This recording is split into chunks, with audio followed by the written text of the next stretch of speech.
Hey guys, welcome back to my channel. I'm Hnin. If you guys are new, please don't forget to subscribe and click the bell icon so that every time I upload, you guys will be notified.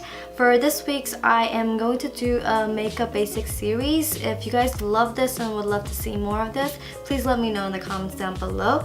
But for the first series ever, I wanted to talk about how to choose the right foundation shade for your skin. And don't mind me looking down because I have some notes on my phone, you know, in case I forget anything, and I hope this is helpful for you guys. So this is gonna be a chitty chatty type of video, so get some snacks, sit down and just relax and watch. I will put in some clips to show you guys later on of how I actually use specific foundation colors, just to show you the comparison and how I try to find the perfect shade for my skin, and hopefully it will help you guys too on finding your perfect shade. So I'm basically going to be talking about in three areas. The first one is the foundation types, and then the skin types, and the skin undertone, and depending on that, how we could choose the right foundation shade. So generally, the foundation types, there are liquid foundation type, the cream foundation type, the gel foundation type, the cushion type. There's so many of them, but how the hell do we find it? One of the most important things that you need to know is your skin type. So in order to choose, you gotta know what skin type you are. Now that's a whole different genre of how to know it, but I'll basically tell you guys how many skin types there are. To my knowledge, there's oily skin, there's combination skin, there's sensitive, there's normal, and then there's dry skin. Okay? Obviously, dry skin are those that are always dry all throughout the season. Most of us get kind of confused for the combination skin, which myself, I am also a combination skin type, and basically what it is on your T-zone, which is on your forehead, your nose, and your chin, you get oily, and the rest of your face is completely fine. And in winter, for me too, that oily part, which is called the T-zone, because if you draw a T, you know, on your face, comes out to be a T, it gets dry. So that's for combination skin. Now oily skin is completely, your whole face is oily and shiny throughout the day. Now there's different types of foundations for different types of skin. So for oily skin types or combination, right, you can use liquid type foundations. This type of foundation is going to help you in reducing the production of your oiliness. So throughout the day when you get oily, you can easily blot it, and your makeup is not gonna look like as if you poured a freaking whole can of oil onto your skin. Some combination skin type people, they can go and pass by with cream foundation in general, but I would recommend you guys to go for a liquid foundation type.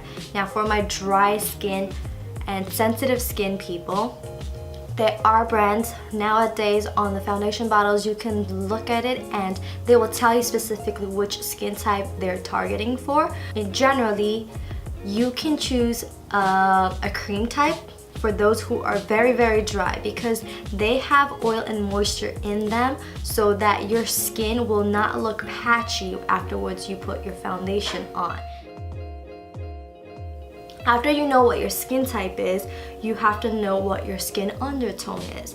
There are several tests which I'll be letting you guys know how to test of what type of skin undertone you are.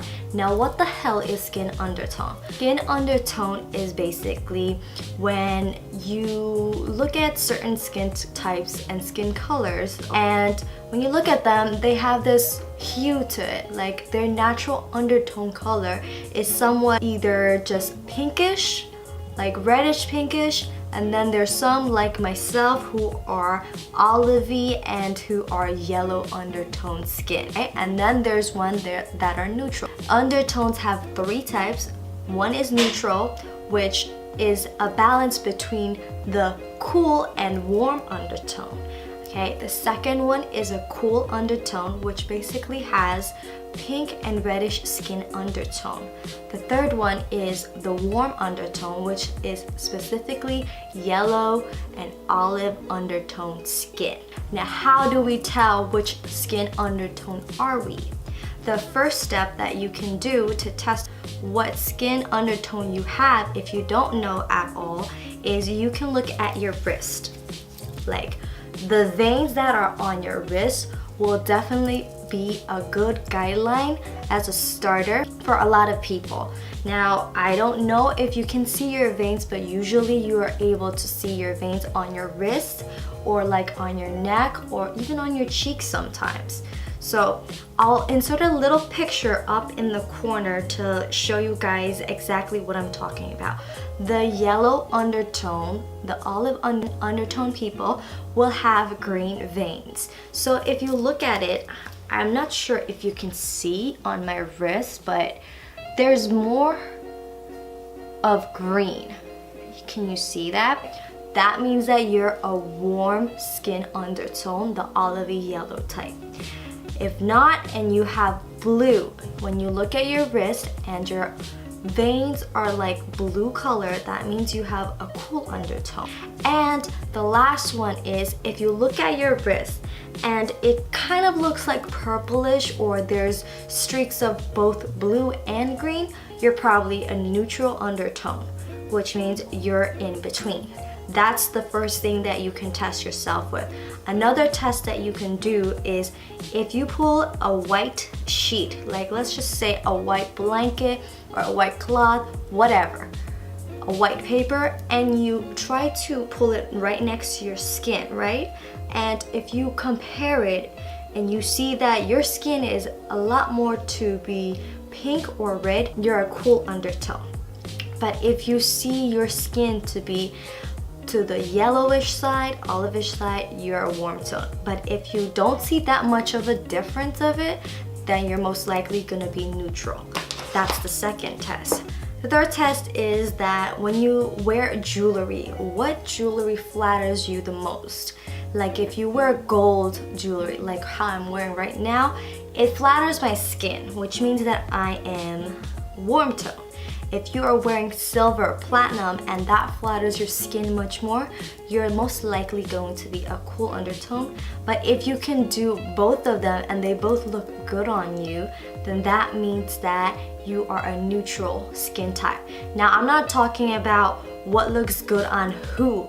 I'm just trying to point out the fact that some type of jewelry, if you know what I mean, like it looks good on you and it's not just like sticking out, you know? It kind of blends in with your skin and you look much more better with it. It flatters you a lot more. You get what I mean? So that's the third test that you can do. Moving on to the foundation shade itself. Okay, once we know the skin type, we know how to choose which foundation type, liquid, cream, or gel type, cushion type, whatever. Okay, that's the first step. The second type that you know is your skin undertone. Usually in the department store, if there's nobody else to help you out and you have to look at it on your own, you want to first decide which side you're supposed to go to. The warm shades or the cool shades or the neutral shades. Because if you don't get the right undertone shade, it's always going to be off. And when you're testing for it, the first tip that I like to give you guys is that if you can, please do not have anything like on your skin. That's the first number one tip that people get wrong, is that they have something underneath and they can't really tell the color to it. And the second tip is that please do not ever test it on your wrist, because your wrist color is completely different to your face color. The place that you want to test it on is like around your jawline, and you're gonna have to stroke it down all the way to your neck, because what you're essentially doing is you are trying to match the shade not to your face color but to your neck color so that it blends in, because you don't want to have a white looking face and then your skin of your neck and your body is completely different. Now you're gonna look completely off, and that's not what we want. The third tip that I would recommend you guys is that try testing it out in the sunlight or under a fluorescent light, okay? Not in a type of light that's yellowish, because most likely you're not gonna be able to tell, because of the yellow lighting itself, of how much of a perfect match your shade is. So do keep in mind about that. And fourth, if you are not in a rush, I would recommend you to have that foundation on of the perfect shade that you had already picked out and just stay for like 2 to 3 hours, go somewhere nearby. And the reason why I'm telling you this is because foundations tend to oxidize. Like a couple of hours later, the foundation will start to change colors slightly. So let's say if you're a fair skinned person and you try on this shade that looks completely okay, but then afterwards a while it gets ashy or it turns a little bit like dirty or pale looking kind of thing, that's probably why. The fourth tip or fifth tip, I don't remember what tip I am on, but I think it's the fifth tip. The fifth tip is that when the shade matches you perfectly, it should disappear when you slide it down your neck. Now, in the next clip, I'll be definitely showing you guys how to match each shade now. So let's get on to that. So as you can see, this one, it has an undertone of the cool shade, which is the pink undertone, and it's obviously not matching because I don't have a cool undertone. But these two, you can see that they're both warm undertone, which is my undertone, but this one is a lot more lighter, and this one pretty much blends in with my skin better. These are all from Maybelline Fit Me. I can't find the exact match of the foundation shade, but if I were to pick it, it would be this color, because if you can see, it just literally blends in with my neck color and it almost disappears. And that's the 228 shade Soft Tan. I will be showing you a better shade, which is not from Maybelline, but blends in well with my skin tone. So again, literally I have nothing on my skin. It's just plain without any makeup, any foundation at all. So I'm going to show you the match of the color that I picked out from Maybelline, which is 228 Soft Tan, versus the actual one that I prefer over that from a different brand, just to show you the type of color shade. So you guys, this is the 228 Maybelline Soft Tan, the one that I would choose if I had to choose a shade in the Maybelline Fit Me. Both of them, if you wipe it down, you can see that it just disappears with the skin. So if I were to have a tan, right, I would choose this color, versus on a natural, normal, daily basis, I would choose this color. So when you rub it, it just goes and blends in with your skin tone. But as you can see, this one, if it oxidizes, it's going to be a little bit more darker than my skin. This one, afterwards it oxidizes, it's going to be a lot more similar to my skin. Okay guys, so I think I mentioned everything and I hope I didn't forget anything about it. Let me just double check. Okay, I did forget one thing.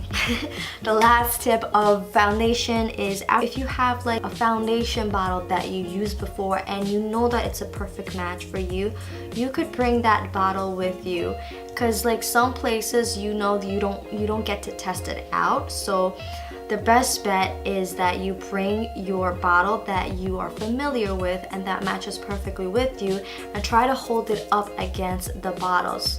That's all you guys for my tips. If you guys love this, please don't forget to subscribe and click the bell icon too. And I would love to hear you guys' feedbacks down in the comment section. If it helped you guys, let me know. And don't forget, if you are on any social medias, all my social medias are listed down in the description box, and follow me there too. And I'll see you guys next time. Bye!